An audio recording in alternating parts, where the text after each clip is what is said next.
Fala galera, estamos ao vivo aqui no canal da Copa do Nordeste, na Twitch, velho, casa aí do grupo Nordeste FC, parceiro do 45 Minutos aí, algumas temporadas, que tá com a gente firme e forte aqui, desbravando a Twitch. Então, para mim é sempre uma honra enorme tocar essa parceria, tá, com a turma do Nordeste FC, uma galera que sempre...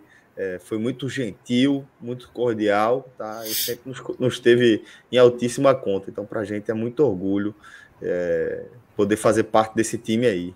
Estou também com o meu querido Thiago Minhoca. Minhoca que tá numa maratona aí. Só vivo, dizem. Só vivo. Meu amigo, foi 9 horas de rádio hoje. Começamos 12h30 e terminamos 11h30. Então, 9 horas... sem estar, claro, né? Teve momentos ali do intervalo, banheiro, comer alguma coisa, mas 9 horas, até eu acho que esse foi meu recorde, cara. Eu acho que nem quando a gente fazia final de campeonato, que você chega ali no estádio 2 horas antes do jogo, aí depois tem 2 horas do jogo, e tem mais 2 ou 3 horas, só ainda o quê? 7 horas. Aí hoje foi 9 horas, cara. Foi o jogo do Ferroviário, o programa da rádio que é de 6 às 8, e o jogo do Fortaleza ainda com pós-jogo, então foi... Hoje foi para valer o salário, para valer o salário mesmo. Judiário. Eu já peguei umas roubadas assim em rádio, mas era com viagem, né? Aí a gente tinha que ir para o sertão de Pernambuco, Araripina, que é quase Ceará, lá na quina do estado, lá em cima. Sim.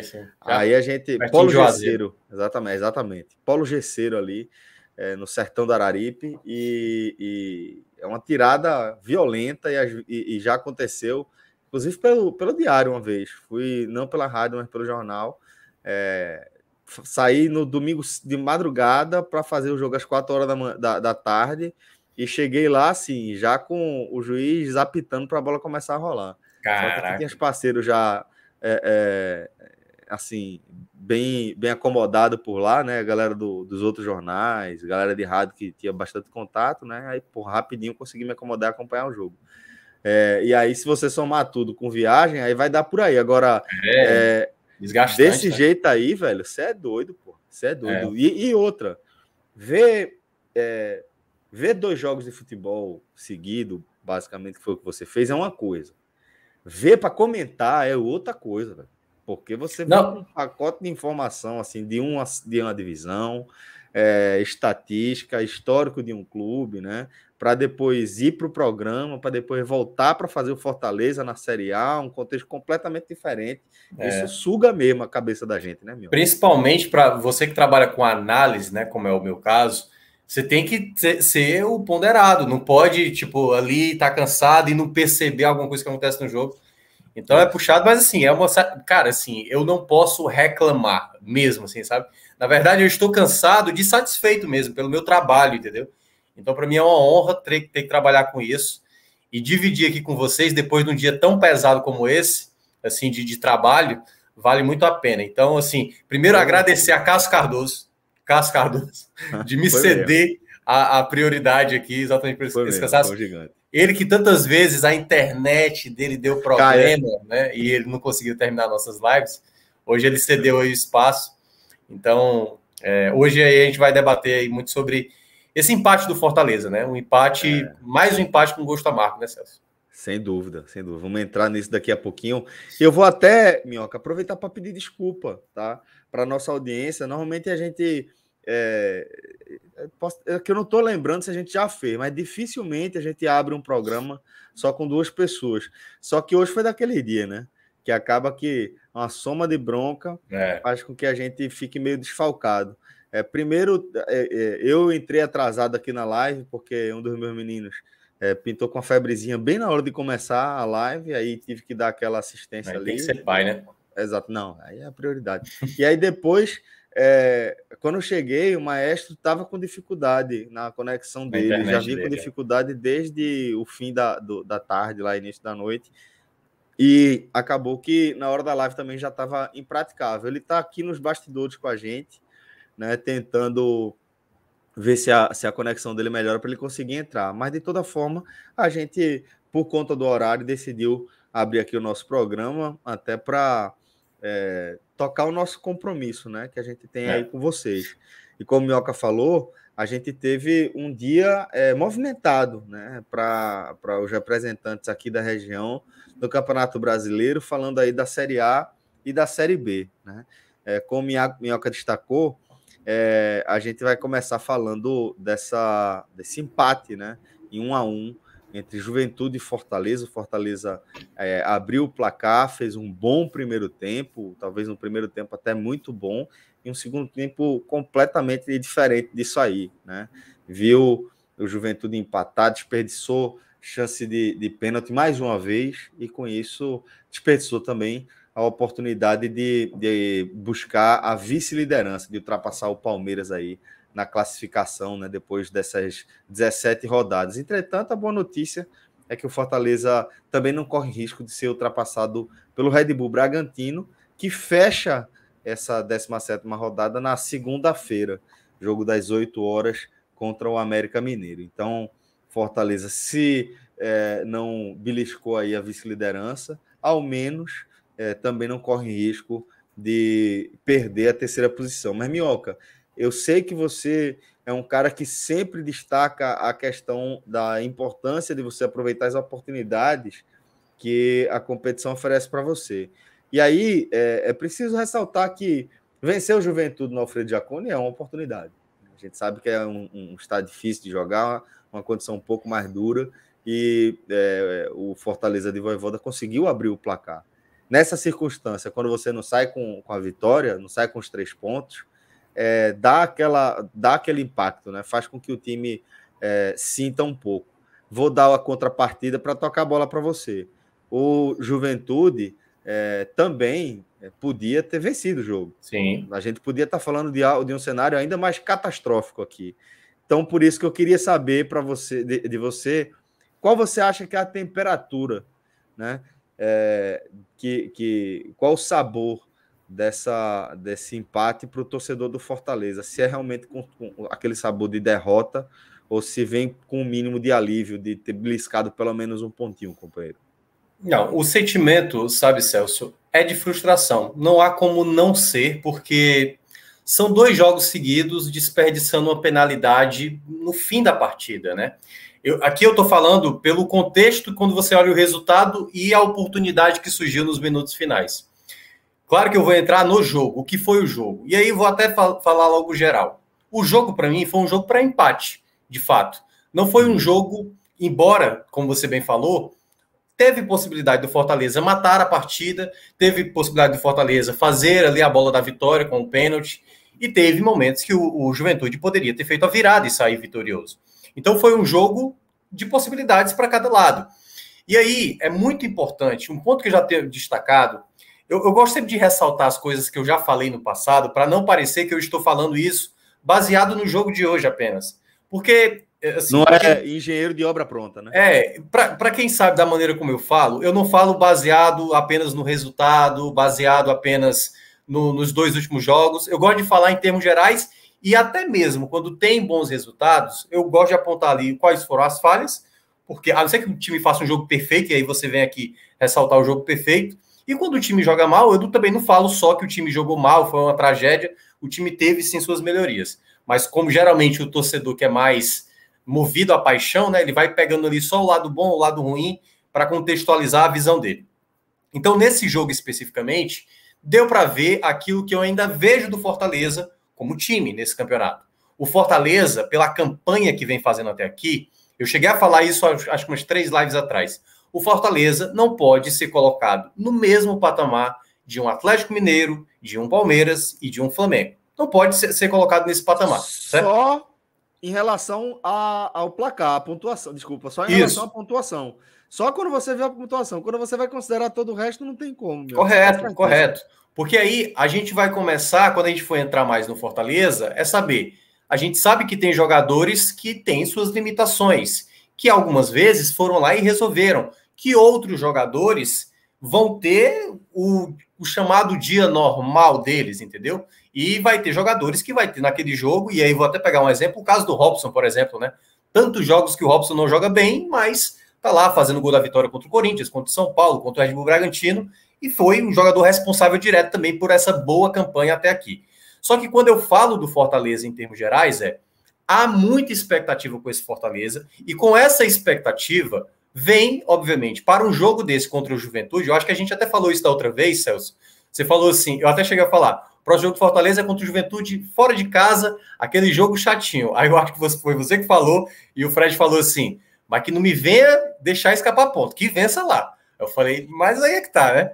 Tipo, uma coisa é a campanha do Fortaleza, outra coisa é o time do Fortaleza, que vai pegar um Juventude fora de casa. Não é que ele vai amassar, ele pode amassar o Juventude, mas eu não consigo ver isso nem no Palmeiras e nem no Atlético às vezes, embora o Atlético no momento seja a equipe que está jogando o melhor futebol, tem times que acabam oscilando. E o Fortaleza é uma equipe que tem isso durante os jogos, até mesmo nas vitórias que foram importantes, teve um momento, é só lembrar o jogo contra o Atlético Mineiro, teve um momento que o Atlético Mineiro poderia ter feito um gol ali, que poderia tranquilizar o jogo e não aconteceu. Então, cada jogo tem a sua história. Contra o Red Bull Bragantino, o Boeck salvando a bola no último minuto também. Então, o futebol, ele é feito em boa parte disso, de oportunidades que vão sendo criadas no jogo e que você vai aproveitando ou que o adversário vai também aproveitando. E o jogo se desenhou, Celso, teve uma modificação assim bem considerável. Iago Pikachu não pôde jogar, e aí ele veio com o próprio Bruno Melo, né?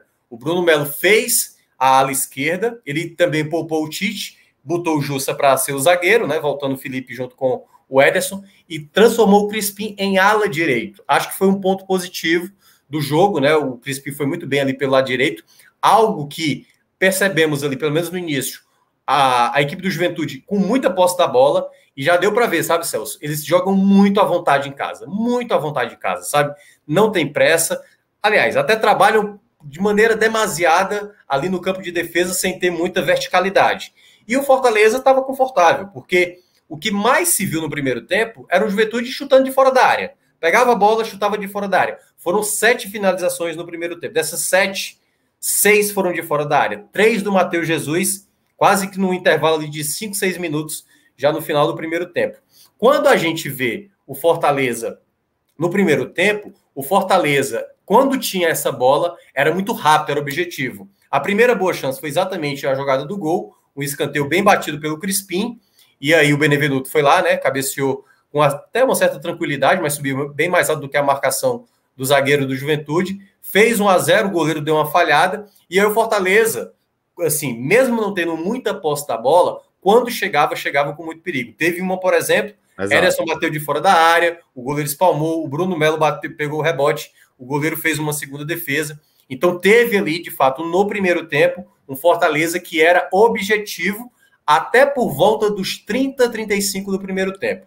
No final do primeiro tempo, eu comecei a perceber algo do Fortaleza que eu já tinha visto em jogos contra os paulistas naquelas vitórias de 1-0. O Fortaleza deixando o time controlar o jogo, mas não tendo uma resposta. E eu tinha feito essa crítica em outras partidas.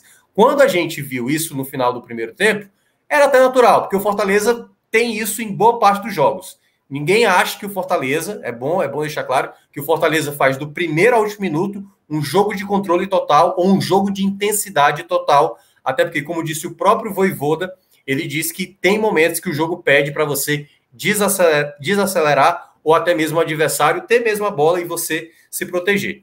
Só que aí, quando vai para o segundo tempo, um segundo tempo que começa até bem para o Fortaleza, em termos gerais, começou relativamente até bem, de uma maneira geral, só que eu acho que aí, sabe, Celso, talvez essa tenha sido a partida em que o Vojvoda cometeu o erro mais crasso dele sob o comando do Fortaleza.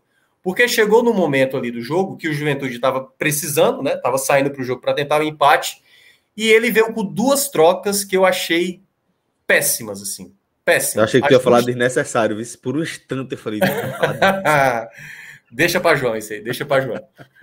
Mas eu achei bem ruim. Primeiro ele entrou com o Vargas no lugar do Romarinho. Acho que o Romarinho poderia estar cansado? certamente poderia estar cansado. Mas a qualquer momento, né? Mas ele era um jogador do desafogo, ele tinha acabado de amarelar o Matheus Jesus, sabe? É um jogador que é muito rápido. Eu teria pensado no Edinho, que tem a característica parecida da velocidade e tudo mais. Colocou o Vargas, que é um jogador de cadência maior, que finaliza de fora da área, que não finaliza tão bem. E para mim, o grande erro dele, optar pelo Oswaldo. Assim, o Oswaldo, de longe, é o pior do setor ofensivo do Fortaleza.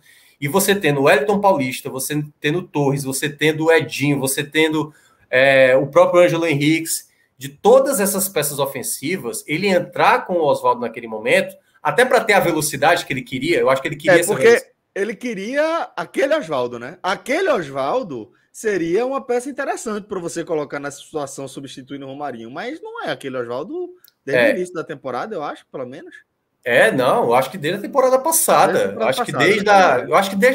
Desde quando teve a pandemia, a pausa do ano passado, quando voltou, o Oswaldo já não foi mais o mesmo. Eu lembro da boa partida que ele fez pela Sul-Americana contra o Independente, mas depois realmente da pausa da pandemia do ano passado, o Oswaldo realmente caiu muito de rendimento. E o ponto que eu ainda destaco dessas trocas, que eu achei bem erradas da parte do Vojvoda, é porque a equipe ela não conseguiu dar o volume. E aí o Juventude, que já tinha feito uma troca, fez mais 3, né? Exatamente, tá trincado aí.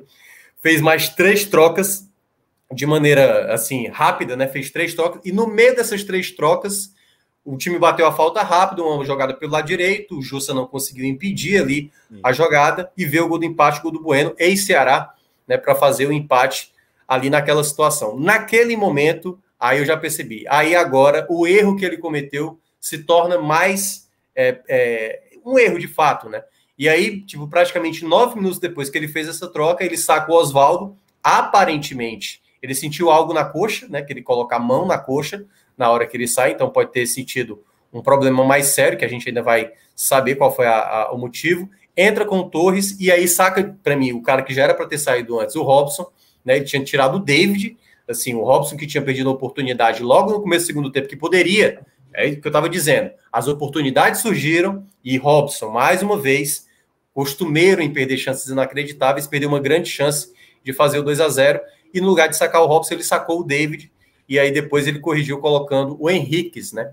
Naquele momento, quando ele colocou Torres e Henrique, Celso, eu até pensei, eu teria colocado já o Wellington Paulista numa dessas duas opções, ou no lugar do Henriques ou no lugar do Torres. Sabe? O Torres é um jogador que sempre vem do banco, tem estrela e tudo mais. Não acho que é um jogador muito pronto ainda erra bastante. O próprio gol que ele fez contra o Palmeiras começa com um passe totalmente errado dele. E acho que o Wellington Paulista, me pareceu, Celso, que o Vojvoda guardou peças para o jogo de quarta-feira contra o São Paulo. Me pareceu muito, sabe? Tite não jogou, o Wellington Paulista não foi acionado, sabe? Me parece que ele guardou algumas peças imaginando que pudesse conseguir a vitória mesmo sem as principais peças para esse jogo.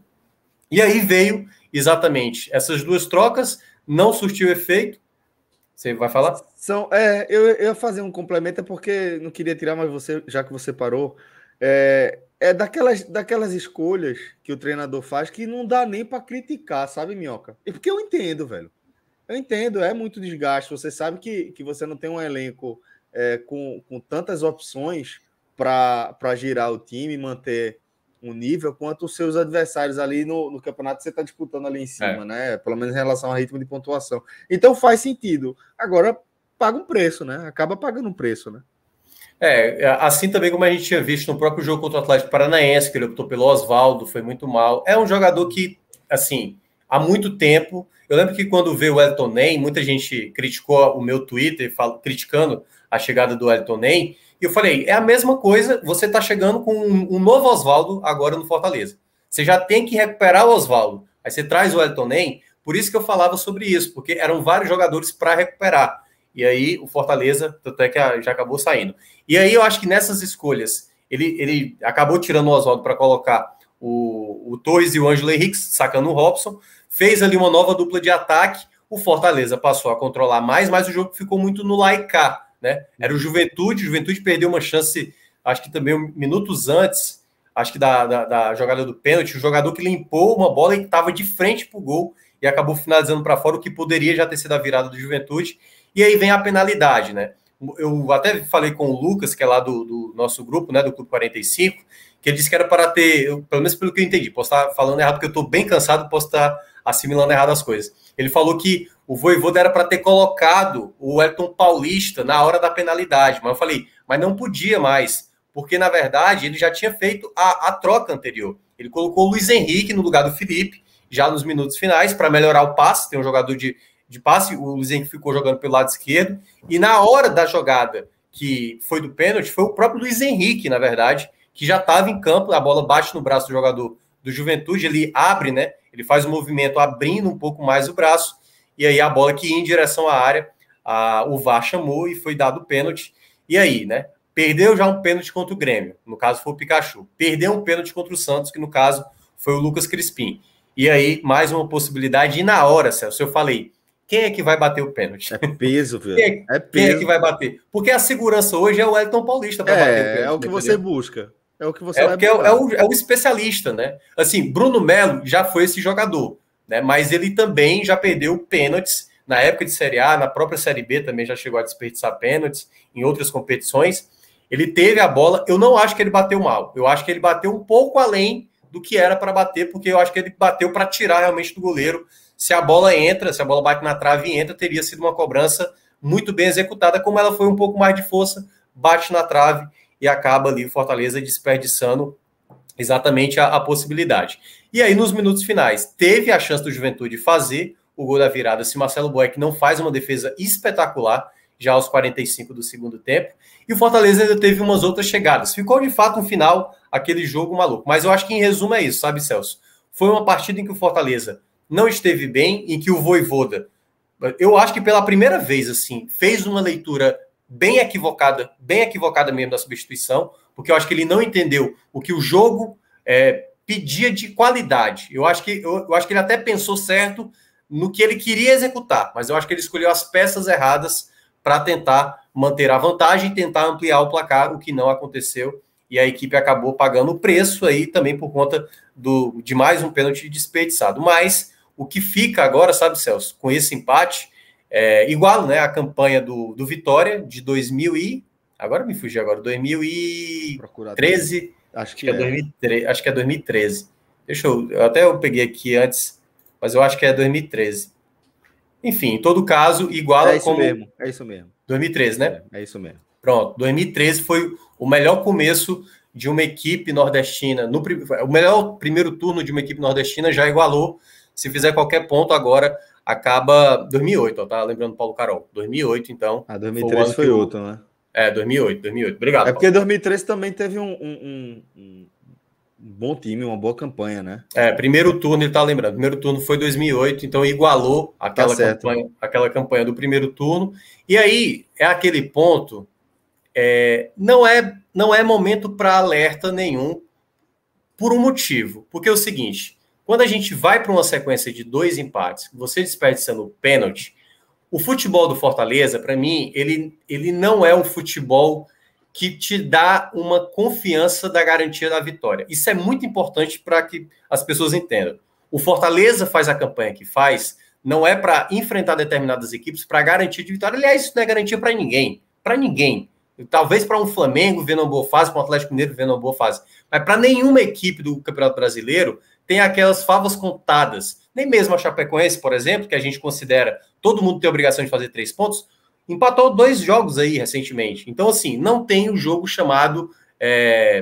por mais que haja a Chapecoense, né? Que é essa conta de luz. É uma conta de luz carinha. Que se você não fizer as oportunidades, paga-se o preço exatamente por conta disso. Então, eu acho que esse é o ponto onde o Fortaleza precisa entender que o campeonato, em alguns jogos, você vai até ter as possibilidades para vencer a partida e não vai acontecer como foi em outros anos. E aí, Celso, é sempre tentar fazer o melhor, é sempre tentar jogar focado, é sempre tentar jogar com a devida atenção, que esse futebol organizado do Fortaleza tem de tudo a não ter uma queda tão acentuada, né, para não virar aquele desespero, como a gente, por exemplo, vê, né, no momento do Náutico lá na Série B, que de fato foi uma queda acentuada. Então, acho que o Fortaleza tem que ter atenção para jogos assim, não deixar escapar, como nos 2 últimos jogos deixou escapar a vitória em pênaltis não convertidos.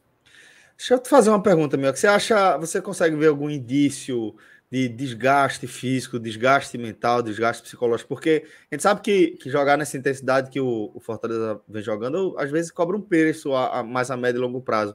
Ou você vê algo mais pontual, detalhes que fazem com que a gente vislumbre essa possibilidade?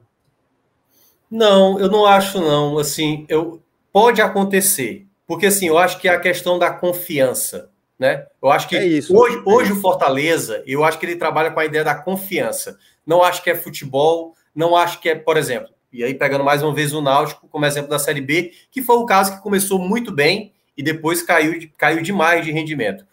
A grande questão do Náutico, e o João, né, falou aqui diversas vezes, o Náutico não se preparou para uma situação que fosse perder atletas.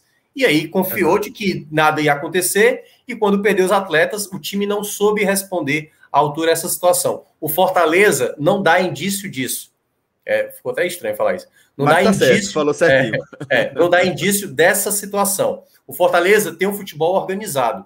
E é bom a gente lembrar que muitas das vitórias, muitas também não, mas algumas vitórias que o Fortaleza teve na competição foram situações ali de ter exatamente a bola para definir. O jogo contra o Atlético Mineiro, o gol do Pikachu no final, o jogo contra o Palmeiras também no final, o jogo contra o Sport, que o Maidana levanta a mão e o pênalti, a gente não sabia se ali poderia ter sido um empate. Então tem jogos que vão acontecer isso. Só que, se o futebol for mantido na regularidade, o Fortaleza vai estar sempre flertando com isso, Celso. Eu acho que o mais importante para o torcedor do Fortaleza, que a gente falava lá no começo da temporada, que era o seguinte: Fortaleza não está se apresentando tão bem. Tem vitória, mas não tem desempenho, que era o caso do time do Anderson Moreira. Isso. O que é que o Fortaleza tem hoje? É um time organizado. É um time que, quando você olha os 90 minutos, que não foi o caso de hoje, você vai ver que o Fortaleza tem chances de vencer o jogo. Fortaleza, todos os jogos que disputou da Série A... Tá no jogo o tempo todo. Tá no jogo o tempo inteiro. Então, mesmo não jogando tão bem hoje, como eu achei, o Fortaleza não foi bem hoje na partida, e as escolhas do Vojvoda não foram bem, o Fortaleza teve chances reais de sair com um resultado positivo. Isso é o que é mais importante. O futebol, obviamente, ele pede, e eu acho que o Vojvoda, mais do que ninguém, até porque entende muito mais de futebol do que a gente, sabe aonde ele cometeu o grande equívoco hoje, na ideia que ele estabeleceu. E talvez, ao longo do tempo, e principalmente no jogo que vai ter quarta-feira contra o São Paulo, ele vá, né, perceber a ideia geral. Mas, no geral, eu acho que o Fortaleza ele não tem essa perspectiva da queda da intensidade. Eu acho que ele pode perder a confiança, né? Pode perder essa questão da confiança. Mas, para isso, o Fortaleza já deu uma resposta, mesmo quando perdeu o clássico contra o Ceará, exatamente vencendo o CRB na Copa do Brasil e logo depois o Palmeiras fora de casa. Agora, curioso, né, Celso? Ano passado, depois da vitória do Palmeiras, foi quando o Fortaleza teve uma queda. E, mais uma vez, está tendo uma queda, né? Assim, os resultados não estão aparecendo logo após uma vitória do Palmeiras. Tem uma queda em ritmo de pontuação, pelo menos, né? Isso aí a gente pode dizer que tem, né? E aí entra naquela coisa, né, Celso, que é tipo assim, o cara tá acostumado a isso, né? Aqui, ó. O cara tá acostumado aqui, ó. Além do teto. Sarrafo, né? A minha mão tá nem aparecendo aqui na tela, entendeu? Aí, quando ele começa a aparecer, tipo assim, pô, eu não queria isso aqui não, pô, entendeu? Aí o cara tá tão habituado a ver o time tentar fazer mais história ainda, que quando acontece uma frustração dessa, aí o cara já começa a pensar que é a maneira João Andrade de o 30/45, agora vamos lutar para Mas eu acho assim, o Fortaleza é uma equipe muito equilibrada, mas não garante, nada garante vitória. O importante é tentar manter sempre o equilíbrio, que eu acho que é o que o Fortaleza mais tem de qualidade nesse campeonato. Boa, companheiro. Vamos analisar esse jogo individualmente. Você tem alguém aí que te chamou a atenção, acha que merece um destaque individual no jogo? Tem para mim 2 jogadores que foram assim, aliás, os 3 para mim foram mais claros assim. Eu gostei muito da função do Crispim pelo lado direito. Acho que ele foi um jogador que cumpriu bem a função. É um jogador que te dá muita qualidade de passe. Acho que o Fortaleza acionou pouco ele. O Fortaleza é muito preso a jogadas pelo lado esquerdo. Mas o Crispim foi muito bem, sabe? Deu boas viradas de bola, bateu o escanteio, pega muito bem na bola, né? Acho que é um jogador que tenta bastante. Gostei muito da partida do Crispim, mas vai como o meu terceiro. O outro que eu vou colocar, esse que é um jogador muito importante também do Fortaleza, Marcelo Boeck, que está vivendo grande fase, fez uma defesa espetacular, né, no segundo tempo, que poderia ter custado a derrota, né? E aí o empate se você olha na perspectiva que você pudesse perder, esse ponto lá na frente pode valer demais. E essa defesa do Boeck pode ser fundamental para uma vaga de Libertadores ou qualquer que seja a possibilidade que o Fortaleza possa alcançar.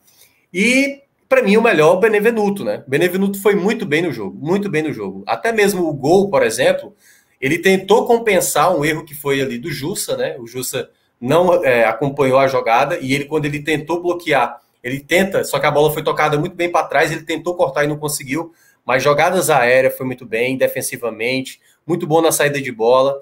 É hoje um dos jogadores que está indo muito bem. Fortaleza sempre está variando, assim, qual o jogador melhor. Já foi o Ederson, já foi o Pikachu, Benevenuto agora, Boeck, o Wellington Paulista, Robson, David. É importante você ter sempre algum bom jogador em um bom momento, porque em algum momento você precisa ter ali uma sustentação, né, para fazer a boa campanha que está fazendo.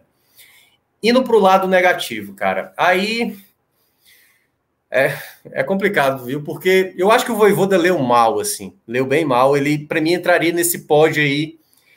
Não é jogador, mas entra. Eu acho que ele teve uma péssima leitura na hora que estava 1-0. Eu acho que a ideia que ele pensou foi muito mal. Assim, o time não apresentou melhora em nenhum momento, né? Você acha que essa é a tônica do jogo? É a leitura ruim de Vojvoda da partida? Ou o conjunto da obra ali? Mais uma oportunidade desperdiçada, com mais um pênalti perdido? Porque eu estava guardando essa pergunta, mas como você trouxe Vojvoda para análise dos destaques individuais, achei importante fazer logo para a gente amarrar essa questão. Eu achei que o Vojvoda cometeu esse equívoco com o próprio Oswaldo. O Oswaldo sai machucado, é claro que talvez ele nem trocasse o Oswaldo, caso não tivesse a lesão, possivelmente, mas eu acho que ele perdeu uma substituição com a entrada do Oswaldo. Ele poderia ter entrado com o Ronald, ele poderia ter entrado com o Wellington Paulista, ele poderia ter colocado um jogador que pudesse dar mais, encorpar mais. Por que eu pensaria no Ronald, por exemplo? O Ronald, por exemplo, é um cara que prende bem a bola, que tem boa condução. Para esse jogo de 1-0, quando o Fortaleza está ganhando, o Ronald é muito bom do contra-ataque. Ele encontra uns passes que poucos jogadores encontram, ele tem boa arrancada, protege bem a bola. Então, acho que eu teria até sacado, por exemplo, poderia ter sacado o Felipe, que estava amarelo, poderia, mas eu teria sacado o Ederson, sabe, que estava mais cansado, desgastado, errou uma saída de bola, por exemplo, né, assim, e é um dos que eu também vou colocar como destaque negativo, sabe, o Ederson eu acho que não fez uma boa partida, finalizou bem algumas bolas de fora da área, né, como a do primeiro tempo que eu citei, mas eu achei que ele foi um pouco distante. O Ederson, ele tem, assim, alguns jogos que ele vai abaixo, sabe, ele não teve muita presença de área, ele teve muita participação de chute de fora da área, assim como o próprio Felipe também teve, mas eu acho que faltou mais do Ederson, sabe, ser mais o responsável por criar algumas jogadas que acabaram não dando muito certo. E para mim, assim, o pior, infelizmente, eu sou muito fã do futebol dele, Matheus Jussa, no momento em que o Juventude cresceu de fato, que faz o gol e depois quase faz a virada, o Jussa ficou muito perdido no jogo, muito perdido mesmo, assim, sabe? Então foi o pior jogo que eu vi do Jussa com a camisa do Fortaleza. Esteve muito, assim, a jogada do gol, ele não consegue parar a jogada, estava bem sem nenhum tipo de desenvoltura ali, né, para jogar no sistema defensivo, e foi o momento que eu já senti que ele não esteve bem, né? Eu acho que foi o momento que o Fortaleza mostrou mais vulnerabilidade pelo lado dele, o lado esquerdo, que realmente foi um momento que o Fortaleza teve mais dificuldades na partida. Perfeito, Minhoca. Companheiro, eu quero agradecer demais, tá? Essa resenha aqui com você. Sei que você hoje veio pro sacrifício, né? Hoje foi. Sei nem maratona. Como é que eu tô com voz ainda. Não, mas tá. Fiz uma grande análise mais uma vez, companheiro. Antes de vocês ir embora, vamos chamar alguém que tá aqui de carona com a gente. Vamos, né? Aqui, vamos desde chamar ele aqui. Vamos chamar o cretino aqui para cá. Olha aí. Olha o cretino aí. Quem achava que a gente tava sozinho, a gente tava sozinho assim, né? Liga o áudio, cretino. Ele nem para ligar o áudio para criticar. Irmão, a sua sorte que o áudio tava desligado. Tá.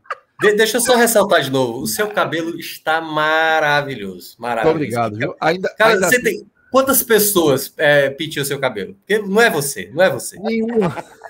Eu Não, faço o a quê, mão. pô? Olha. Deve ser uns 3 cabeleireiros fazendo assim, fio a fio, sabe, posicionamento. Deve ser. Fio a fio é essa pintura aí.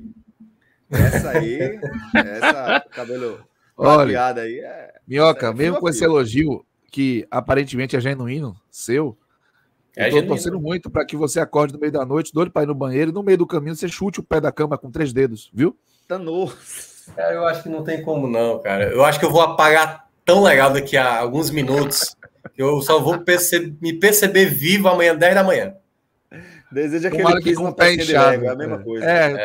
De trivelinha, assim, na pontinha só. Não. Passando correndo, viu?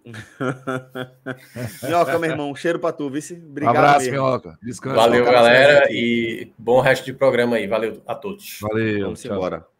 Encerrar aí com Minhoca, como ele descreveu ali, velho. Tá no ar desde 14h30. Rapaz, uma vez eu...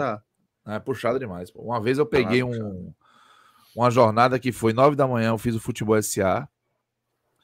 E aí ia ter um jogo 11. Se não me engano, era Bahia e Vasco, lá em São Januário. De que hora foi o jogo do Futebol SA? O Futebol SA de 9 às 10. Programa? O Futebol SA de 9 às 10 da manhã de sábado.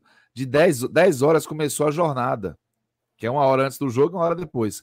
Então eu fiz a jornada, 4 horas. Depois a gente gravou o pod. Então foram 6 horas seguidas no ar. Eu só queria dormir o resto do sábado, velho. Eu entrei 9 horas no ar e parei de falar às 15.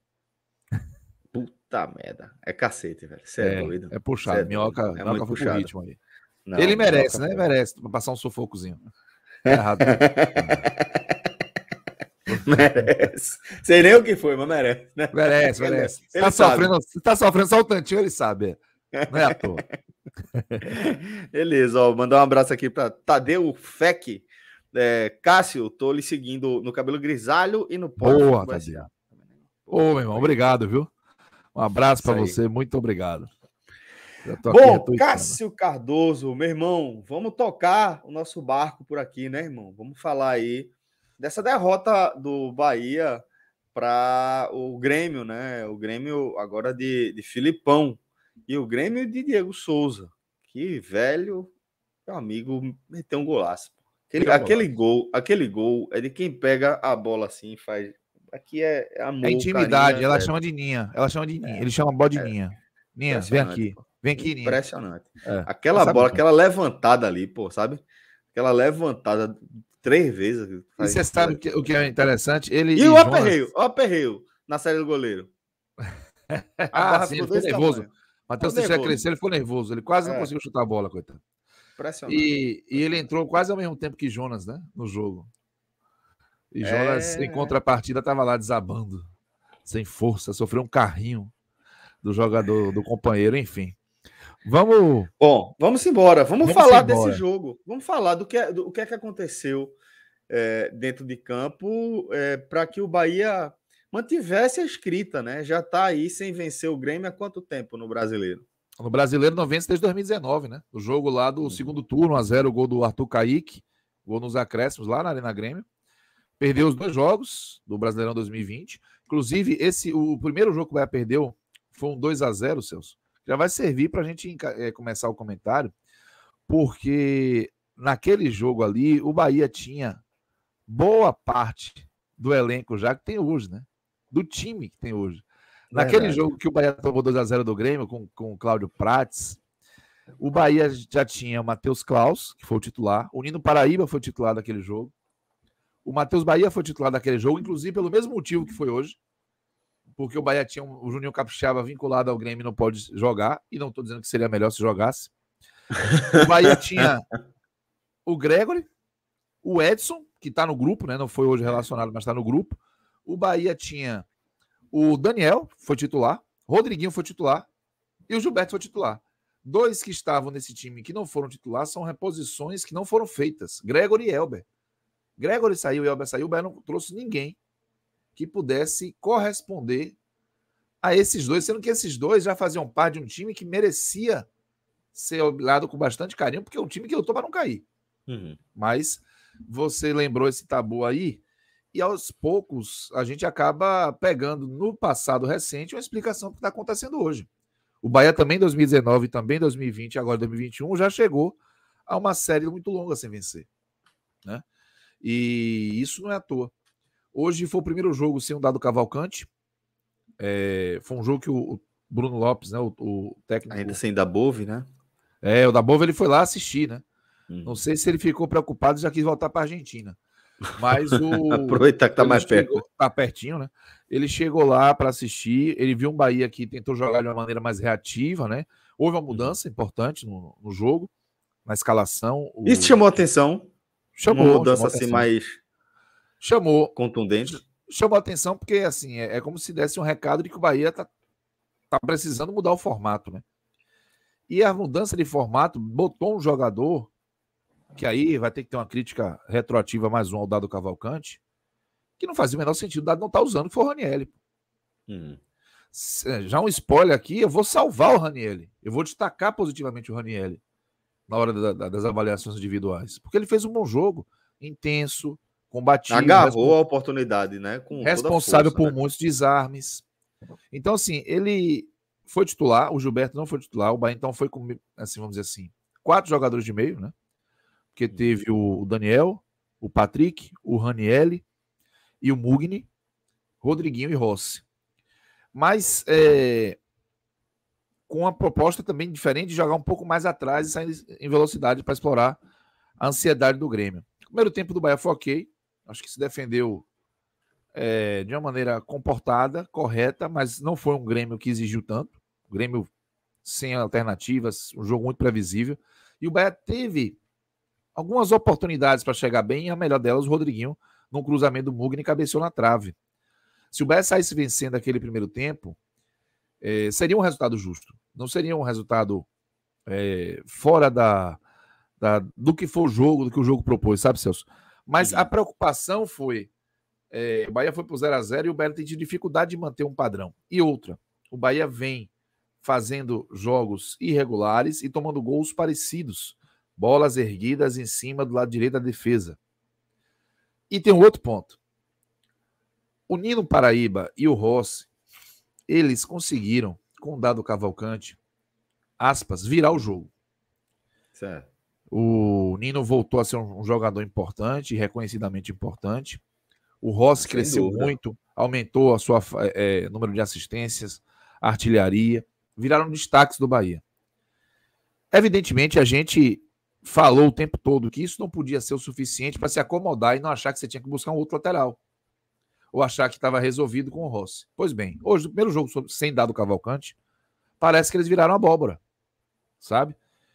Nino Paraíba foi um horror. Errando bote, afobado, desconcentrado. Rossi também, mais preocupado em cavar falta, em reclamar da arbitragem. Pouquíssima sequência aos lances, perdendo o lance. Os zagueiros do Grêmio ganhando com facilidade. Aí desabava, pedia falta. Enfim, foi assim um ponto que chamou a atenção. E por que eu falei desses dois? Porque, para mim, o Nino Paraíba acabou comprometendo. Quando, logo com 5 minutos, ele permite o Borja cabecear daquele jeito. Algumas pessoas falaram que o Matheus Teixeira poderia ter saído. Eu tenho minhas dúvidas se o Nino Paraíba está ali. Porque se o Nino Paraíba está ali, tinha que cortar essa bola. De qualquer forma, ele não cortou, ele tentou atacar o corpo do Borja, caiu.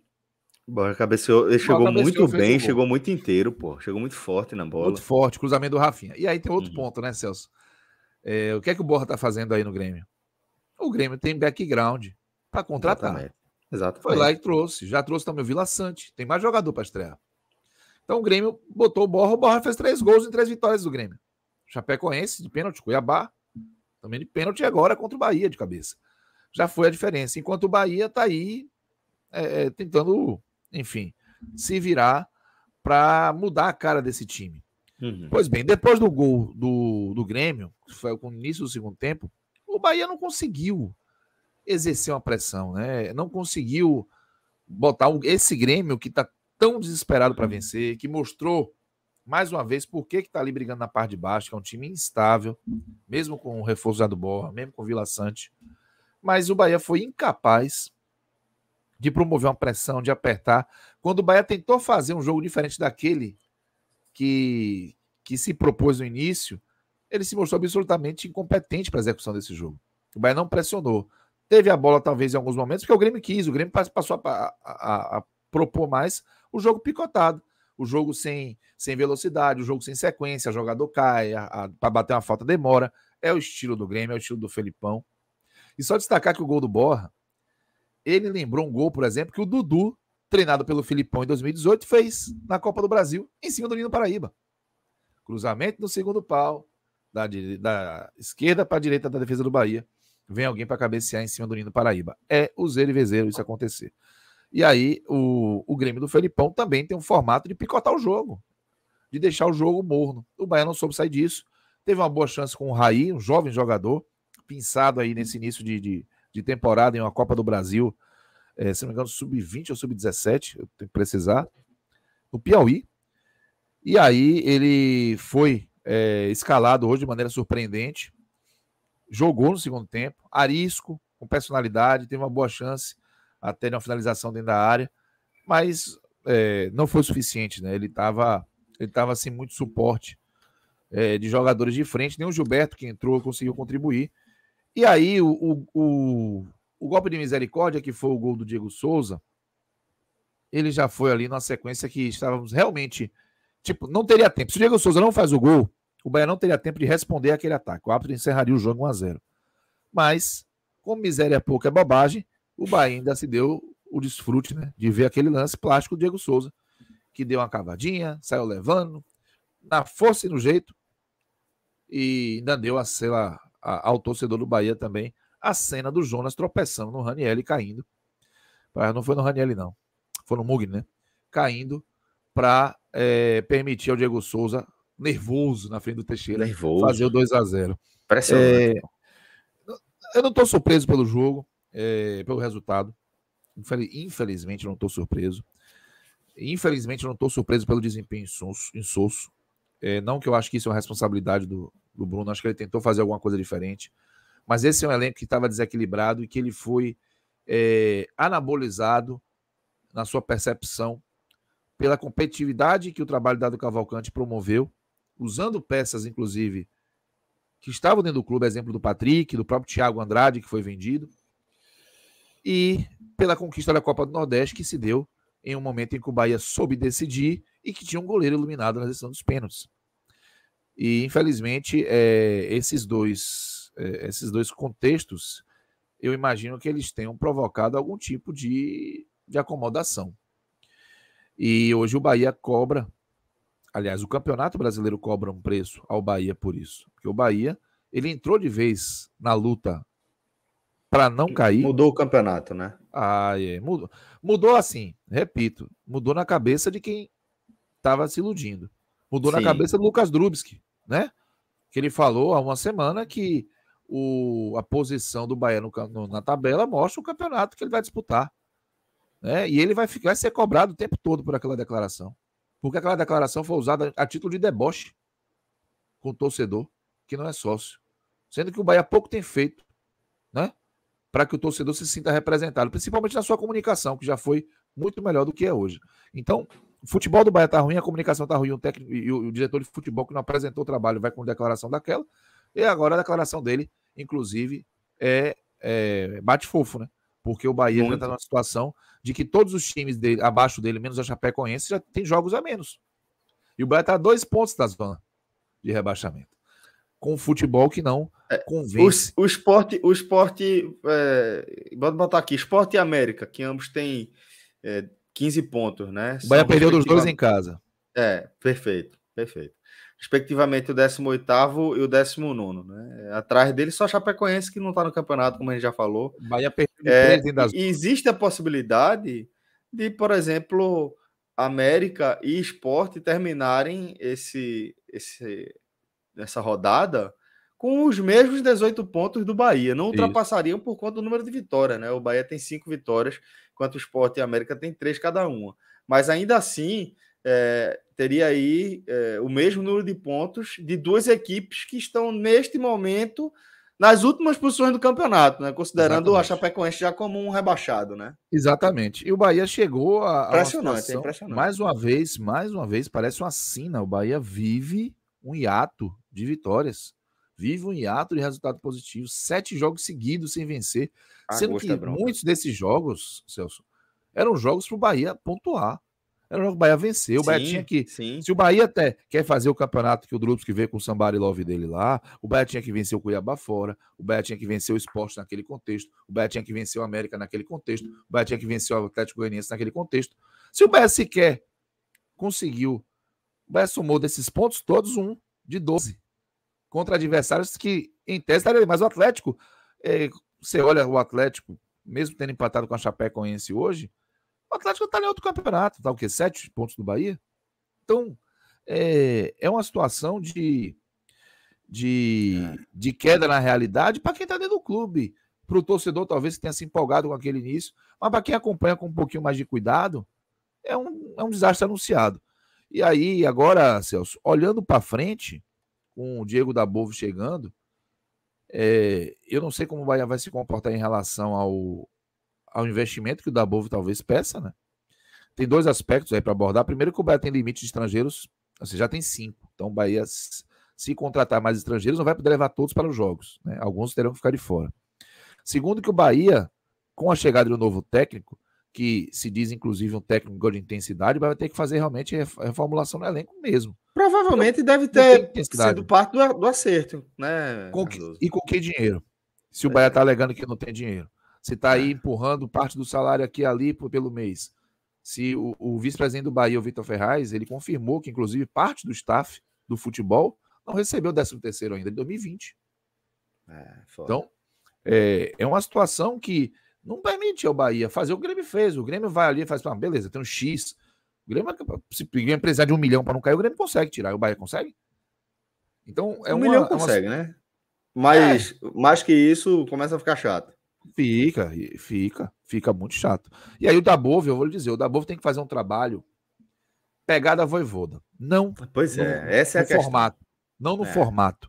Não no estilo de jogo. Mas no resultado, né? Na competitividade com o resultado, exatamente. Porque, e assim, a gente trata o Voivoda como o quê? Exceção. Exceção. Uma grande exceção. Se o Dabove não conseguir ter esse trabalho, primeiro, que ele deve acabar acumulando a frustração muito grande, que não é culpa dele. Nós criamos essa sanha pelo técnico estrangeiro, como se bastasse hablar para funcionar perfeitamente bem no comando técnico de um time, e não é assim que as coisas funcionam. Eu acho que o bacana de um técnico estrangeiro é a gente quebrar um pouquinho o hype, é quebrar um pouquinho a lógica predominante, buscar o intercâmbio. Nós somos um país muito fechado a inovações, a propostas que vêm de fora, a discussões e a novos formatos. E nós somos fechados também, com os atletas também são assim. Então os atletas precisam estar receptivos a essa nova ideia. Muita coisa, tem muita variável para dar errado, e elas precisam dar todas certo, para que o Dabove ele tenha tranquilidade para trabalhar no Bahia. Então, é uma preocupação que eu tenho. Hoje eu tenho, considerando esse elenco que o Bahia tem hoje, eu trago muito mais um aspecto empírico, subjetivo, para quase de fé, para que o trabalho dele dê certo, que ele consiga tirar ali coelhos da cartola, consiga fazer o que Dado Cavalcante fez. Dado Cavalcante transformou o Nino Paraíba em um jogador útil, fez do Rossi um jogador essencial para o time com o elenco que tem. O erro aí não foi do Dado, o erro aí foi de quem olhou o elenco igual de 2020 e achou que podia continuar com esses jogadores, sabendo que a qualquer momento poderia rolar um de embicar. Pode ser que o Dabove, vamos lá, o Mugni vire um jogador 70% mais produtivo, o Rodriguinho vira um jogador mais produtivo, o Gilberto encontre novamente a veia batadora, já que ele estava aí num processo também de queda de rendimento. Isso pode acontecer também, provável, mas assim, com o mesmo elenco que o Bahia tem aí, eu não consigo racionalmente achar que o Dabove vai chegar e dar jeito. Que ele vai chegar e fazer o suficiente para o Bahia não correr risco de ser rebaixado. E se o Bahia continuar correndo o risco de ser rebaixado com ele, juntando essa frustração por ser um técnico estrangeiro que não transformou o Bahia no Manchester City, o processo de desgaste pode acelerar. Então é uma preocupação que eu tenho. Eu acho que o Bahia realmente está num nível de problemas e uma capacidade muito grande de criar esses problemas também, né? O Bahia tem, que o coloca como um competidor ali forte por essa zona de rebaixamento de novo, algo que o torcedor imaginou que poderia ser diferente a partir do título da Copa do Nordeste, a partir até do início do campeonato, mas eu lembro aqui ao torcedor que a melhor partida do Bahia nesse Brasileirão ele perdeu por 3-2 Palmeiras. Nenhuma que ele ganhou ele jogou efetivamente bem. Ele pode ter sido superior, ele pode ter tido uma janela de bom desempenho, como contra o Santos, que foram 10 minutos ali muito bons, e depois caiu. Eu acho que é muito complicado ter otimismo com o Bahia. Agora, chegou um técnico novo, um intercâmbio, ideias novas. É como eu falei, vamos ter fé, Celso. Na fé, eu tô junto do torcedor. Racionalmente, eu tô bem ressabiado. Boa, companheiro. Um pouco difícil, às vezes, a gente fazer alguma análise desse jogo, porque é um jogo de transição, né? É um jogo que está sem dado, mas ainda não está. E o Bruno assumiu sabendo que ele só ia ficar um jogo, né? Porque já estava ali, provavelmente ele sabia, o técnico está encaminhado, não vai ser você o treinador. Eu acho que, inclusive, que o Bruno não fez boas alterações. Eu gostei da escalação, mas acho que as alterações não foram boas. Ele tirou o Daniel para mim quando não era para tirar. Demorou de tirar o Rossi. Talvez ele precisasse tirar o Rossi para dar espaço. Enfim, eu acho que ele deixou uma estreia ali irregular. Uma boa escalação, primeiro tempo ok, o Bahia poderia ter saído vencendo. Segundo tempo, o gol sofrido não vou colocar na conta dele, eu acho que a postura estava parecida, mas a hora que ele precisou aquela cabeçada de Rodriguinho estava quanto o jogo? 0-0, 36 do primeiro tempo. Caralho. Aí na trave, né, velho? Muito sozinho, de novo. Né, e aconteceu isso no jogo contra o Atlético de Goianiense. Um cruzamento que veio da esquerda, ele chegou inteiro, dava 1-0 pro Bahia, ele botou por cima, inteiro. Então, realmente, ali era um momento de impressionante. De virar ali. E aí o Tadeu tá falando uma coisa interessante aqui, era um momento de turn point. Foi bem na hora, impressionante. É isso, é a hora de... E isso aconteceria contra o Atlético, o Bahia pegar, fazer um 2-0, tava melhor mesmo.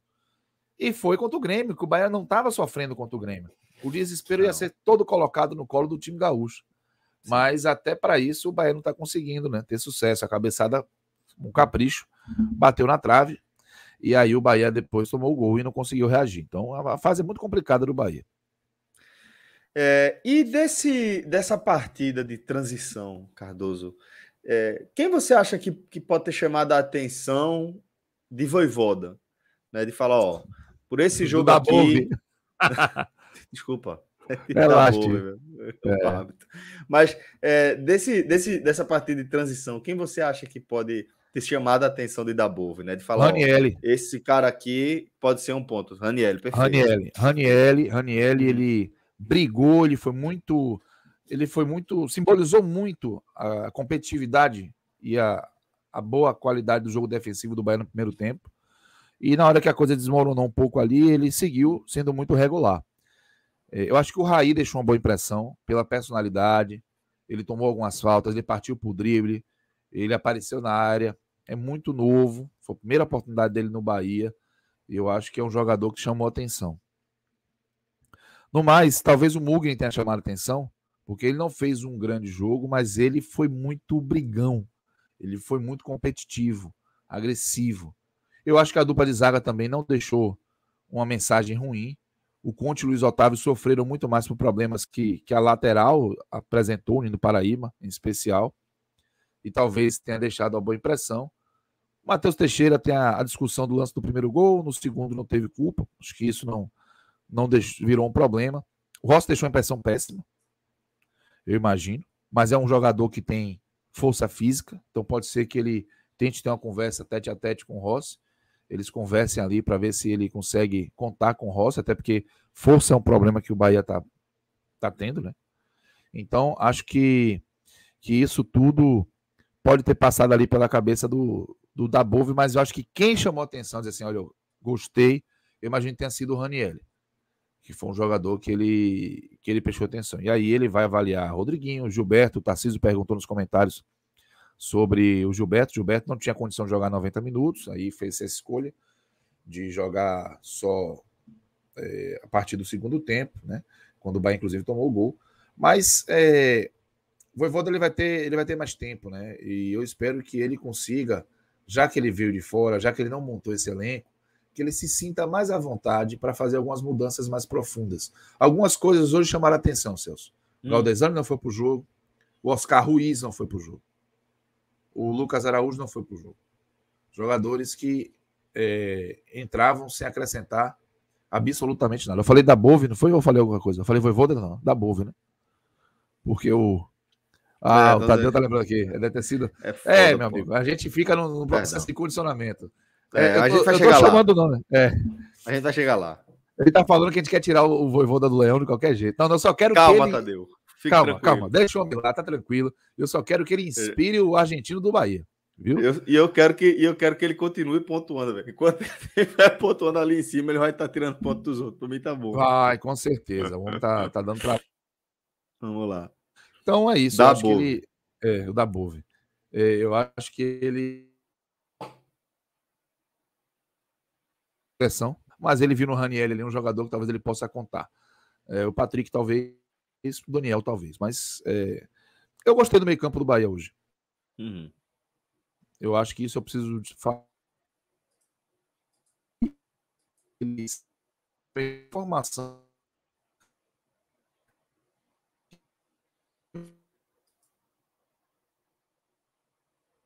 Não sei se a conexão tá ruim só para mim.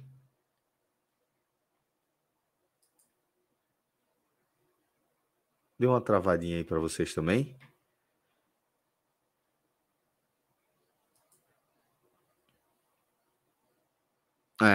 Travou. Cássio Cardoso travou. Tô vendo aqui as mensagens de vocês agora. Cardoso vai voltar daqui a pouco, tá? E a gente vai seguir aqui a nossa análise. Tô vendo aqui a mensagem de vocês, né? Tarcísio perguntou sobre a situação de Gilberto. Cardoso já tinha destacado e por Feta também falou aqui que ele não tinha condições de jogar os 90 minutos, tá? Luiz tá de resenha, tá dizendo que Cardoso tá igual o Bahia, tá travado. Pois é, velho. Então a gente tá tendo de fato dificuldades aqui na nossa live. Pronto, voltou. Já tá ligando no celular no 4G, rapaz, que agonia. Voltou. Vamos lá, vamos fechar os nossos destaques individuais. Sim, você gostou do meio de campo? Gostei porque acho que pro que tinha à disposição, meio campo que dá mais robustez ali ao Bahia. Mas se você não tiver laterais boas, se você não tiver saída para ataque boa, realmente o meio-campo contribui pouco. Acho que acabou se esgotando o meio-campo com o Patrick, com o Raniel, Mugni e Daniel. Mas eu acho que é algo que pode ser aproveitado pelo Dabove. Me conte, Celso, destaques, né? Isso, exatamente. Destaques. Não, pode seguir, meu destaques amigo. Positivos. Raniel, Raí. Sim. Caramba. Daniel, um pouquinho mais atrás, e um pouquinho mais atrás do Daniel, o Mugni. Tu é um gigante, vice. Tu é um gigante. Mas eu gosto de Mugni, eu gosto das soluções que ele apresenta. Ele competiu, ele brigou. Destaques negativos. Nino Paraíba. Rossi. Foi muito mal. Eu não gostei do... Olha, o Rodallega entrou, não acrescentou. Entrou no final. Michael Douglas também entrou, não acrescentou. Complicado. Eu não gostei do Gilberto, pronto. Entrou também. Não pegou na bola. Impressionante, né? Muito mal. Ainda fez uma falta ali que correu o risco de ser expulso. Eu acho que foi um jogo de muita gente, foi mal no Bahia. E a minha preocupação é que são dois jogadores que vinham sendo titulares e que cresceram com o Dado Cavalcante, já mostraram uma queda muito grande após a saída do Cavalcante no primeiro jogo sem ele. Mas não é possível, pô. Eu acho que tem outros fatores que pesam mais para esse momento. Eu torço que sejam outros fatores, porque se forem outros fatores, eles podem de repente voltar a jogar. Mas eu sempre achei arriscado, por exemplo, você ter o Nino Paraíba como a sua segurança de lateral direito na Série A. Porque ele é assim. Do mesmo jeito que o Gilberto vai no espiral de glória e no espiral de merda com força, o Nino Paraíba entra nessa também. Não, velho. Nino total, velho. Nem a imagem disso aí. Então eu tô realmente... Rapaz, a quantidade... Veja, a gente não grava tanto tempo assim, não. E a quantidade de vezes que eu já vi tu cariado, puto da vida com o Nino Paraíba... Pelo amor de Deus, teve um tweet uma vez que teve um jogo que tinha Anderson, tinha Nino Paraíba e tinha um outro cidadão, que eu não tô lembrando, que eu não fui ver o jogo não, tô falando sério. Era aniversário de Aline. Eu lembro, você falou que o Fulano Ciclano Beltrano, não é possível. Eu não vou nem ver o jogo. Ele tomou 2-0 do Ceará em casa. Que nada. E eu tô com medo de não entrar nessa espiral aí, velho. Realmente. E eu repito, o Bahia tem uma escalação de nomes que estão, ano passado, dia 10 de setembro de 2020, contra o Grêmio, e esse ano eles continuam sendo figurinhas carimbadas que estão aí. E quem saiu daquele time que era útil, aquele time que já era um time que precisava de reforço, não teve reposição à altura. O Bahia não pode ter a disfarçatez de repor Gregory com Jonas, com Galdesani ou com Lucas Araújo, amigo. Então, vive um drama realmente, Celso, o Bahia nessa Série A, viu? Boa. Falando em Série A, o outro jogo do sábado, né? O jogo que, na verdade, abriu essa 17ª rodada foi o empate 1-1 entre Atlético Goianiense e Chapecoense, tá? Chape condenada, né, rapaz? A Chape condenada e o Atlético lá em cima, né? Almejando aí uma disputa por algum tipo de vaga na Libertadores. Trocou o ponto do Bahia, né? Trocou o ponto do Bahia, porque ganhou fora do Bahia. Isso. Aí o jogo da Chape que ele esperava vencer, ele acaba exatamente. Empatando. E a Chape, segundo jogo seguido, né? Que estava na boca para vencer e nos acréscimos tomou gol de empate. Aconteceu com a América. Aí, ó. Aconteceu com a América na última rodada e agora contra o Atlético 2 vezes. Verdade.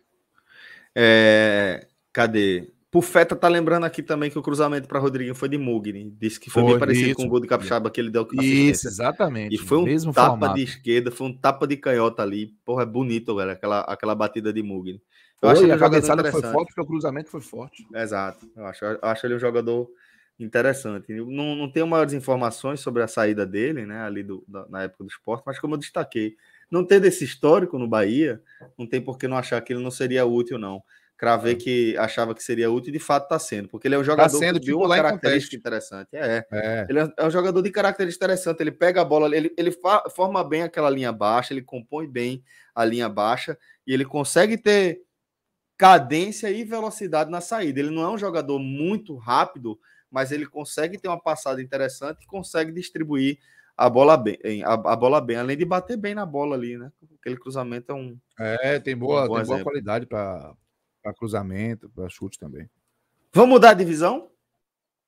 Deixa o Bahia aqui, tá? Deixa o Bahia na Série A e vamos mudar de divisão rapidamente. Cássio Cardoso... Eita, Cardoso acho que deu uma travadinha de novo. Ou foi só aqui? Não. Travadinha. Deu, né? Pronto, mas voltou. Cardoso, vamos mudar de divisão. Vou apresentar aqui, enquanto você tenta estabilizar por aí, que a gente vai falar agora da primeira vitória do Vitória depois de 8 rodadas. Depois de 8 jogos, o Vitória ganhou, mas foi com um gol qualquer, não. Mas foi com um golaço. Um golaço. Um gol olímpico, né? Nos acréscimos do primeiro tempo, mas que garantiu aí uma bela e importante vitória para a equipe rubro-negra. E Cardoso, ao que me consta, você acompanhou nessa partida pela Rádio Sociedade da Bahia. Exatamente, Celso. Fiz o jogo pela Rádio Sociedade. Um jogo ficou bem, mas infelizmente para a situação do Vitória, esse é segundo plano mesmo. O Vitória precisava urgentemente voltar a pontuar, e quando eu falo do Vitória, ainda não saiu do 18º lugar. Não é que não saiu da zona, ele não saiu do 18º.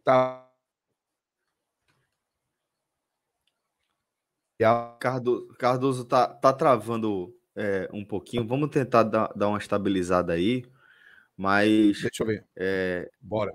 Aí eu recomeço. O que Cardoso... Vamos lá. O que Cardoso estava explicando pra gente é que... tá chegando, tá voltando. Mas que eu acho que você tá com um delayzinho, vou deixar você tocar, tá? Se travar de novo, eu te aviso. Mas aparentemente aqui deu uma melhorada aqui, tá menos pixelada a tela. Vamos ver se melhora. Você estava destacando que foi tanto tempo sem vencer, que mesmo com esse triunfo, Vitória segue ali na 18ª posição, né? Isso.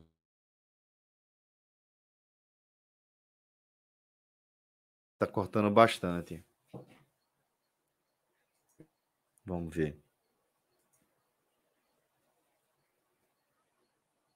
Acho que agora nosso querido Cardoso caiu, né?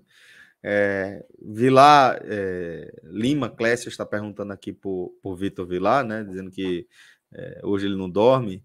E de fato o Vilar deve estar feliz da vida, né? Depois de 8 rodadas, tá vendo o Vitória voltar a vencer. Daqui a pouco o Vilar vai estar com a gente mais uma vez, né? Ele que está um período aí voltado para onde tem que estar mesmo, né? Voltado para a família. O Vilar teve um problema de saúde familiar relacionado ao pai dele, mas ao que me consta, o quadro tem evoluído bem, né? Até onde se espera, né? Desse momento. E daqui a pouco o Vilar está com a gente também, mas tenho recebido notícias animadoras aí do nosso querido Vitor Vilar, tá bom? Quem está mandando mensagem aqui para a gente também é nosso querido Tarcísio, dizendo que o goleiro do Vitória fez um grande jogo. O Wagner parece que melhorou. Tadeu, eu não sei se tem Covid envolvida, não. Ao que me consta, não. Ele não foi tão claro na mensagem dele, mas ao que me consta, não era Covid, não, tá? Bom, vamos esperar mais uns minutinhos aqui para ver se Cardoso consegue voltar, senão, infelizmente, a gente vai ter que fechar aqui a nossa transmissão, porque hoje foi complicado, né? Tem dias que realmente a gente fica sem ter muito o que fazer, né? De mãos atadas. O maestro Cássio Zirpoli também está com problemas na internet, né? Desde o fim da tarde, mas estava enfrentando dificuldade. Agora, Cardoso voltou trincado agora, né? Tomara. Olha aí. Eu tô aqui condenando a operadora, xingando tudo quanto é nome. Não, se aperreia não, fica tranquilo. Não, Lima Clécio, Celso, tu já sabe contra quem a Chape vai cometer o crime. Menino, fica quieto, bicho, faz um negócio desse não. Lembra desse negócio no momento desse não, rapaz. Uma hora dessa, pô. Então, vamos lá. Pronto, se travar de novo, Tadeu. Tá trincadíssimo. Se travar de novo, a gente entra numa resenha dessa, Tadeu, se aperreia não. Mas, Cardoso, vamos retomar dali, onde você estava falando que apesar de o Vitória ter voltado a vencer, foi tanto tempo, né, que continua estagnado ali, né, e precisa de um pouco mais para tracionar, né? Precisa. Eu acho que a maior vantagem desse resultado foi algumas simbologias. Vencer com Wagner Lopes, técnico que devia até o final da Série B com Vitória, vencer na abertura do retorno, já que o Vitória fez o pior primeiro turno de sua história em Série A ou B, com apenas dois triunfos apenas durante todo o campeonato. Inclusive, curiosamente, a última vez que o Vitória tinha vencido foi contra um time de Campinas, no Barradão, com um golaço. Né? Foi o Pablo Siles, de fora da área, há um mês, né? Foi no dia 20 de julho, e venceu por 1-0. E hoje, mesmo sem fazer um bom jogo, o Vitória não fez um bom jogo, mas fez um jogo melhor que o do Guarani. Tem um pessoal que eu acompanho de Campinas, e eles estavam falando que esse jogo do Guarani foi o pior, um dos piores da temporada. E realmente o Guarani foi muito mal. A escalação foi ruim do Daniel Paulista, colocou 2 jogadores na cabeça de área que não estavam funcionando desde o Campeonato Paulista, o Tony e o Índio. Perdeu o Bruno Silva, que é um jogador que vinha na condição de titular e durante todos os jogos, mas estava suspenso. O Lucão do Break virou um desfalque também. Então, assim, o Guarani veio mal. E a escalação também não agradou. E o Vitória conseguiu tirar proveito disso para ser melhor que o Guarani. Ainda assim, o primeiro tempo se encaminhava para um 0-0 ruim, em que o Vitória tinha muita dificuldade. O Soares, que foi o autor do gol, tinha errado um monte de besteira. Tentado fazer bolas de efeito, lances de efeito, e errado rude. Sabe quando você erra longe? Erra finalizando mal, erra dando passe ruim. O Samuel não estava bem. Basicamente se destacavam o Fernando Neto e o Marcinho. O Marcinho chegou bem no Vitória. E o Lucas Arcanjo. Porque o Andrigo saiu na cara do gol, na melhor chance do primeiro tempo. Uma arrancada do Bidu pela esquerda. Uma das poucas vezes. E aí a finalização do Andrigo foi boa, o Lucas Arcanjo fez uma defesaça. Nos acréscimos do primeiro tempo, aí veio o lance que decidiu o jogo, né? O escanteio do Soares, que foi um golaço, um gol olímpico bonito, né? A gente já viu o gol olímpico feio, aquele que a bola sai meio mascadinha, vai direto. Não, a bola ela ganha altura, mas ela perde altura rápido. Isso. E é forte, é uma batida forte no segundo pau ali. Vai na outra bochecha, velho. Golaço. É impressionante. Golaço. Rafael Martins não conseguiu chegar. E aí o Vitória fez 1-0. No segundo tempo, o Vitória conseguiu administrar a situação. Não vou dizer a você que dominou tanto quanto no primeiro tempo, mas não correu riscos. Eu acho que esse é o grande ponto do segundo tempo do Vitória. Continuou mal na produção ofensiva, continuou mal no controle do jogo, mas não dá para dizer que o Vitória correu riscos. O Vitória não permitiu ao Guarani finalizar com perigo, ter chances de gol, pressionar, sabe daquela sensação de que o empate vai sair. Não teve isso. O jogo ele foi quase, não teve calor. O jogo foi quase que se arrastando mesmo até o final e o Vitória mereceu vencer. Aliás, as melhores chances do segundo tempo foram do David, né, que entrou no segundo tempo e teve boas chances. Uma Rafael Martins uma boa defesa, outra ele acabou errando, mas as melhores chances saíram dos pés do Vitória na segunda etapa. O Vitória conseguiu administrar o jogo e venceu o Guarani. Não acho que é um formato de escalação que vai tirar o Vitória dessa situação que teve hoje. Tem um nível de adversário um pouco mais qualificado e o Vitória não consegue vencer.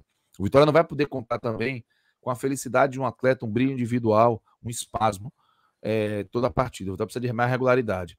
E eu digo isso porque a escalação do Wagner Lopes foi muito ruim e ele demorou demais para mudar. Ele flertou com a tragédia quando ele demorou para trocar o time, com o Guarani tentando sem jogar, mas tentando buscar um empate. Escalou o Wesley. O Wesley Piontek é um jogador que, além de todos os problemas e da simbologia negativa dele, né, entrando em campo pelo Vitória, por todos os seus problemas de ordem pessoal e criminal, ele não acrescenta, cara. É inexplicável a escalação e a manutenção do Wesley. Ele não acrescenta. E ele foi titular mais uma vez. E em paralelo a tudo isso, o Vitória vive um momento político bizarro, em que o presidente fica buscando subterfúgios para não ter suas contas apreciadas e para não se submeter a uma avaliação do Conselho de Ética. Hoje, de ontem para hoje, houve uma suspensão, a liminar suspendendo a reunião do Conselho de Ética, do Conselho Deliberativo, que ia colocar algumas questões para Paulo Carneiro, inclusive a possibilidade de afastamento por 90 dias, mas o Conselho, em tese, errou em algum trâmite e isso permitiu ao Conselho Diretor entrar com um pedido. Na verdade, foram 5, né, conselheiros que entraram com pedido de liminar, e essa liminar foi um tanto quanto conveniente para o Conselho Diretor do presidente Paulo Carneiro, que continua tentando aí se evitar esse tipo de reunião, esse tipo de evento que pode colocá-lo numa situação bem delicada no Vitória. Se agarrando tudo quanto é jeito, mandando um áudio tosco. Horrível, pô. Respondendo. Horrível a situação, ele está... Eu falo uma coisa, Celso, muito confortavelmente. Ele não está enxergando o que ele está fazendo. Ele fica arrotando aos 4 cantos que ele é o que ele fez na história do Vitória. Ninguém pode apagar. E eu quero dizer uma coisa para ele. Ele está errado. Tem uma pessoa que pode apagar tudo que ele fez. Ele mesmo. Exatamente. E ele está conseguindo. E ele está conseguindo. A referência de Paulo Carneiro é de um cidadão destemperado, incapaz. O Vitória só piora. Não vamos fechar o olho porque ganhou hoje do Guarani, não. O Vitória só piora. O Vitória não tem um jogador hoje que você consiga se abraçar, como teve uma vez o Ronaldo, o Léo Ceará, o Thiago Carleto, o Wesley em outras temporadas. O Wesley que está no Palmeiras, não tem. Você tem um grupo, tem um técnico que chegou com a visão completamente deturpada desse grupo, com escolhas questionáveis, desempenhos ruins, e, em paralelo a isso, um presidente que parece se preocupar muito mais com ele mesmo do que com o clube. E em torno dele, orbitando a ele, figuras que se dizem apaixonadas pelo Vitória, mas se fossem apaixonadas pelo Vitória de verdade, não estariam permitindo que esse tipo de coisa estivesse acontecendo. Porque, só para não me alongar muito nisso, a eleição de Paulo Carneiro aconteceu não diz respeito ao estatuto. A Assembleia Geral que determinaria as novas eleições, inclusive o prazo, tudo, ela não aconteceu. A eleição aconteceu antes, a Assembleia acontecer depois, não aconteceu, até hoje não aconteceu. Mas hoje existe um pudor muito grande para respeitar o estatuto, né? Agora é conveniente que se respeite o estatuto, os ritos, a ordem das coisas. Mas quando precisaram correr para expulsar o Ricardo Davi do clube e botar o Paulo Carneiro como presidente, aí eu boto também todos os cardeais do Vitória nesse bolo, o senhor Fábio Mota, que é presidente do Conselho Deliberativo, eu boto o Alex Portela, que foi da Liga do Nordeste, eu boto o Manuel Matos, o Ademar Lemos, todo mundo botou capital político na mesa para botar o Paulo Carneiro na presidência do Vitória.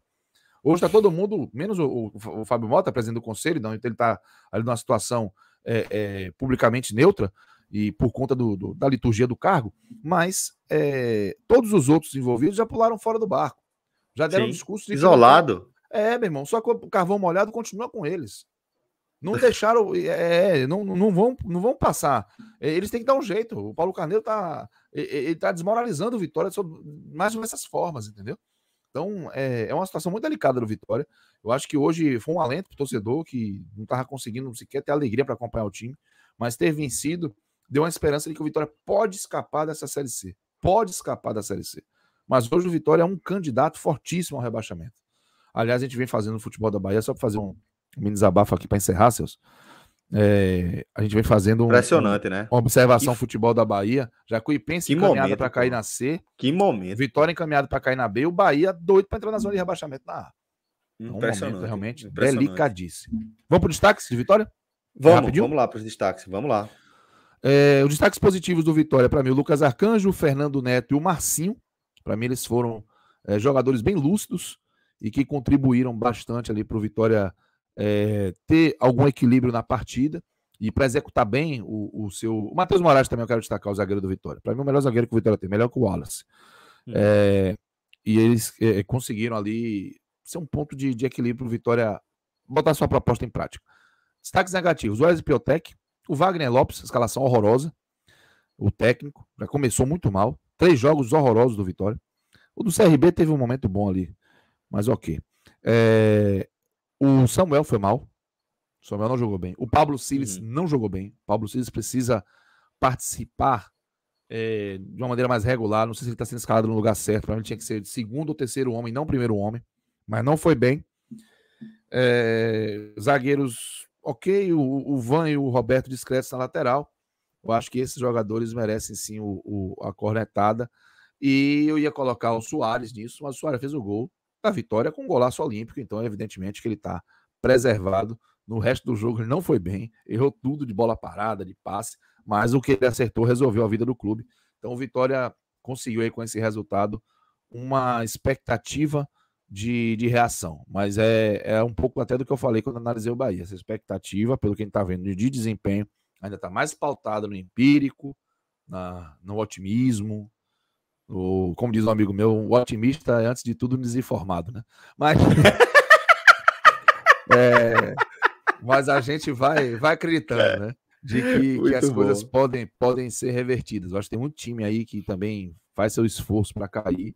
Se o Vitória conseguir encaixar ali um formato de jogo, tomar decisões melhores, acalmar um pouco o ambiente político, quem sabe o Vitória consiga sair dessa situação. Mas é tudo no campo do empirismo, tudo no campo de subjetividade.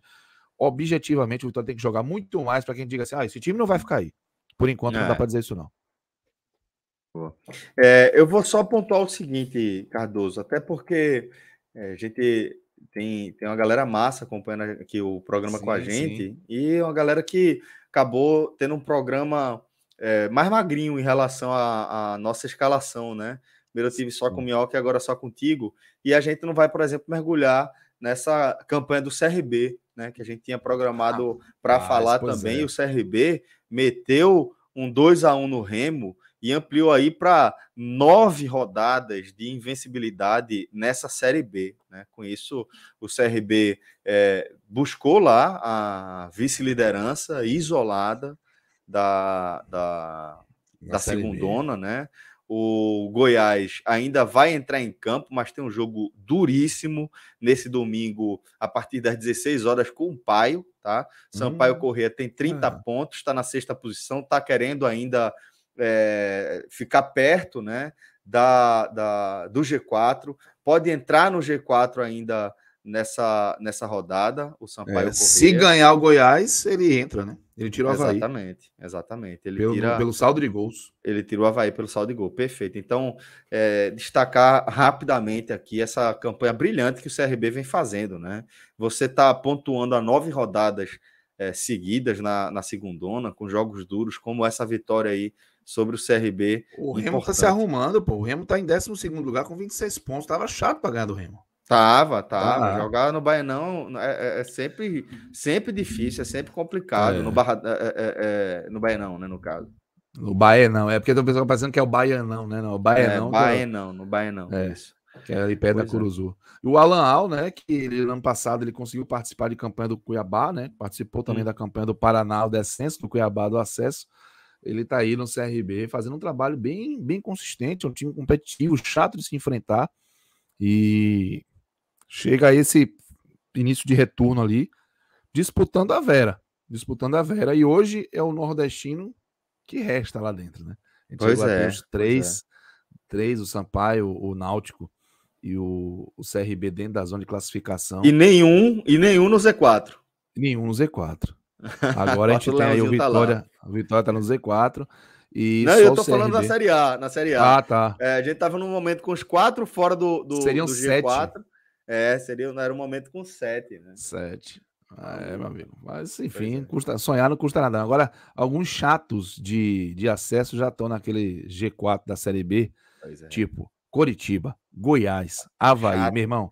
São time mala, que chega... Ruim de sair dali, né? É ruim. Os caras pegam ali e começam a pagar IPTU, bicho. Impressionante. Mora mesmo ali no G4. Mora. Então é complicado.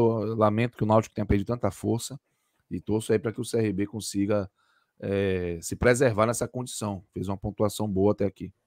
Total. Cardoso, querido, obrigado demais pela resenha, tá? Tamo junto. 1h pouca da manhã, a gente tá aqui segurando essa galera que tá também dando essa força, essa moral pra gente. Muito velho, bom, vocês muito são incríveis, velho. Vocês são incríveis, de verdade. Obrigado demais, tá? Eu me desculpo realmente em nome do 45 minutos por a gente não ter conseguido fazer uma live com a configuração que a gente vem fazendo, né? Com no mínimo 3 pessoas, mas realmente hoje foi um dia mais ralado, né? 3 pessoas. O Xará tava com a gente, velho. Antes da gente começar. O Xará tava com a gente, pô. Ele esteve com a gente durante parte, inclusive, da resenha ali com o Minhoca, só que teve uma hora que ele caiu de vez e não conseguiu voltar. Tá? Exatamente. Mas, aí de fato... estrutura de telecomunicações ainda carece de evolução. Pois é, mas a gente devagarzinho a gente vai lá. Do Brasil, não tô falando do podcast, não. O podcast é muito bem servido. O que tem de bom a gente tem. Tem. O problema é o nosso país que precisa dar uma melhorada nessa prestação de serviço. Exato. Matheus, querido, obrigado. Um cheiro para você, um cheiro para Tadeu, para Matheus Santana, Matheus é o próprio, pro Feta, Tarcísio, a galera que tá aqui com a gente desde o começo, participando, fazendo esse programa com a gente, tá bom? E amanhã, como o Feta tá dizendo aí, tem mais aperreio pra gente acompanhar. Fique tranquilo, que tiver aperreio, se quiser aperreio, cola na gente. Cola com a gente. A gente trabalha com aperreio. Vamos embora. Um cheiro para vocês, galera. Forte abraço a todos. Até a próxima. Valeu. Tchau.